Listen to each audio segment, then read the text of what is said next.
सर्वप्रथम तो मैं ये आपको बताना चाहूँगी कि सोन चिरैया का उद्देश्य लोक कलाओं का संवर्धन है, प्रचार प्रसार है। कजरी की जब बात की जाती है तो मिर्जापुर कजरी सरनाम कहा जाता है, सर्वोपरि है। यही जन्मभूमि है कजरी की, और कजरी एक ऐसी विधा है जो प्रकृति को समर्पित है। पूरी तरह से कह ले कि प्रकृति का गायन है, प्रकृति का उत्सव है, प्रकृति के हर अंग का। इसे शहरों की भव्य अट्टालिकाओं में सीमेंट के चूने गारे के बीच में रहकर नहीं समझा जा सकता।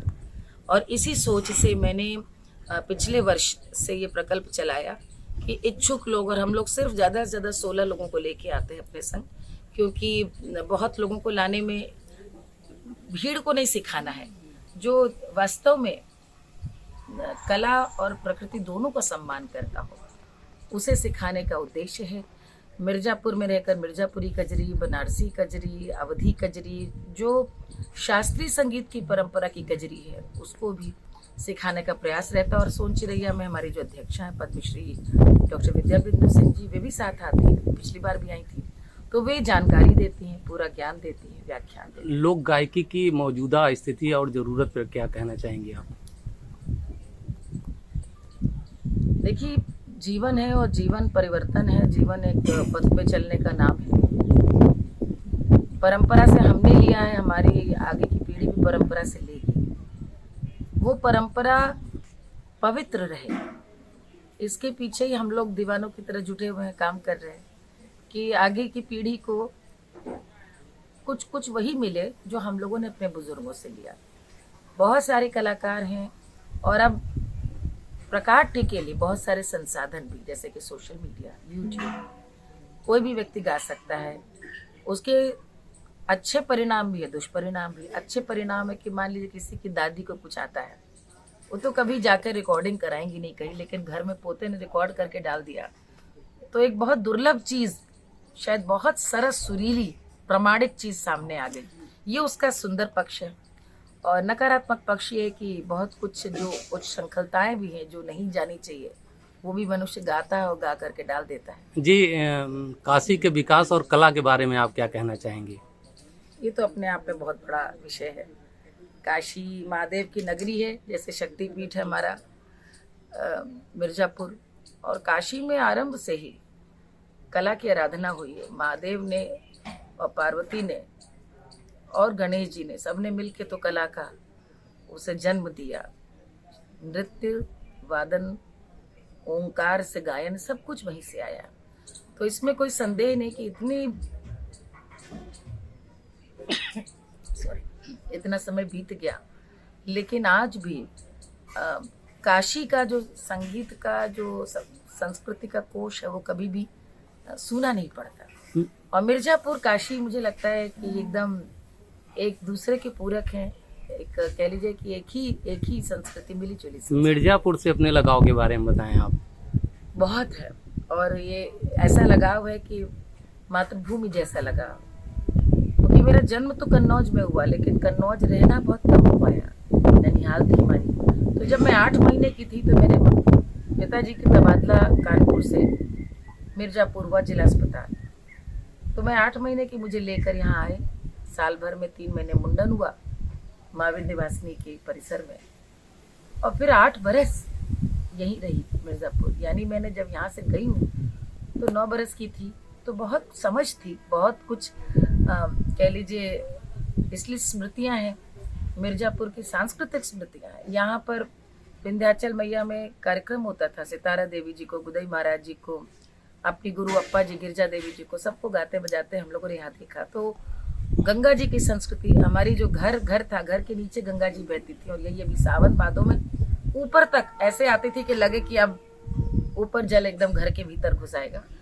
तो ये सारे दृश्य इतने देखे हुए कि जो मैं गाती हूँ, जो मैं जीती हूँ, वो कहीं ना कहीं लगता है बचपन दोहरा रही हूँ। तो इसलिए जब भी कुछ हमारे यहाँ अच्छा कोई भी काम होता, अभी हमारे नाती पोते आए थे, उनका मुंडन हुआ, तो भी हमने विंध्याचल मैया से आशीर्वाद उनको दिलाया, और यहीं मुंडन हुआ। तो आप इसी से समझ सकते हैं कि मैं जब पद्मश्री मुझे मिला तो मैं यहाँ पर मंदिर में गाने आई थी, और अधिकार से मैंने कहा था मैं यहाँ गाऊंगी आकर। कहने के पीछे अभिप्राय ये है कि मेरे लिए मिर्ज़ापुर एक मायका है, अपना घर है, अपनी भूमि है। और मनुष्य कितना भी घूम ले, कहीं भी जाए, लौट लौट के अपनी भूमि ही उसे याद आती है। यहीं पर सबसे पहले अपने गुरु को देखा, यहीं पर सबसे पहले स्वर सीखा, यहीं सबसे पहले संस्कार पाया। इसलिए मेरे लिए ये शक्ति भूमि है, लेकिन मेरे लिए प्रणम्य भूमि है। लोक गायकी में भविष्य की क्या योजना है? जैसे आज गुरु शिष्य परंपरा से हम सिखा रहे हैं, मुझे लगता है कि भारत में जो सिखाने की परंपरा रही है वो गुरु शिष्य परंपरा की ही काम करती है, वही आगे भी काम करेगी। जब तक शिष्य गुरु के संग 24 घंटे नहीं रहेगा, उठना बैठना बोलना, उनकी सोच चिंतन गाना सब कुछ नहीं सीखेगा, तब तक बात आगे जाती नहीं। हम लोगों ने दुर्भाग्य से अंग्रेजी स्टाइल पकड़ लिया, जो ट्यूशन का है, जो क्लास का है, जो 1 घंटे सिखाने वाला है, उसमें आप विद्या और ज्ञान को घंटों में नहीं कभी भी नाप तोल सकते।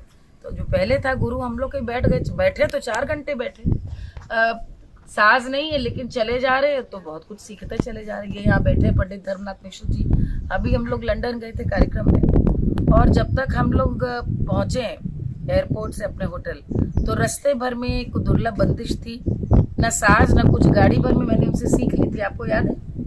ये जो गुरु शिष्य परंपरा है जिसमें हर क्षण सीखना, मुझे लगता है भविष्य के लिए मेरी भी यही योजना है कि गुरुकुल हो जिसमें बच्चों को सिखाऊं। और उस लिहाज से मुझे मिर्ज़ापुर बहुत भाता है कि यहीं पर आकर कोई गुरुकुल बनाऊं। धन्यवाद। विंध्य कॉरिडोर बनने के बाद आप अभी दर्शन करने के लिए कल शुक्रवार को आपने दर्शन किया माँ का, कॉरिडोर के बारे में आप क्या कहना चाहेंगी? मुझे बहुत प्रसन्नता इस बात की है कि माँ भवानी का कॉरिडोर बन रहा है, जिससे कि दर्शनार्थियों के लिए सुविधा हो, साफ सफाई हो। और मुझे इस बात की भी प्रसन्नता है कि इस पूरे निर्माण को मैंने अनेक चरणों में देखा है, क्योंकि पिछले 2 सालों में मैं 4-5 बार आ चुकी हूँ विंध्याचल। तो उसको शनय शनय कैसा आकार लेता है गया है, वो देखने का बड़ा सुख और आनंद है। बहुत बहुत बधाई देती हूँ मैं मोदी सरकार को, योगी सरकार जी को, यहाँ के प्रशासन को, सांसद को, विधायकों को, सबकी सम्मिलित ये सोच है। और वास्तव में विंध्यवासिनी माँ का शक्तिपीठ विश्व में सर्वोपरि है। माँ का स्थान वास्तव में इतना ऐसा होना चाहिए कि कोई भी यदि दर्शन करने अपनी श्रद्धा से आए तो उसके लिए व्यवस्था ऐसी हो कि भीड़ समा सके, कोई धक्का मुक्की ना हो और सफाई हो। तो मुझे बहुत आनंद है, बहुत बहुत बधाई देती हूँ मैं सरकार को। ये सुंदर काम और बहुत दिनों से हो जाना चाहिए था, जो अब हुआ है। जी धन्यवाद। प्रभु जी,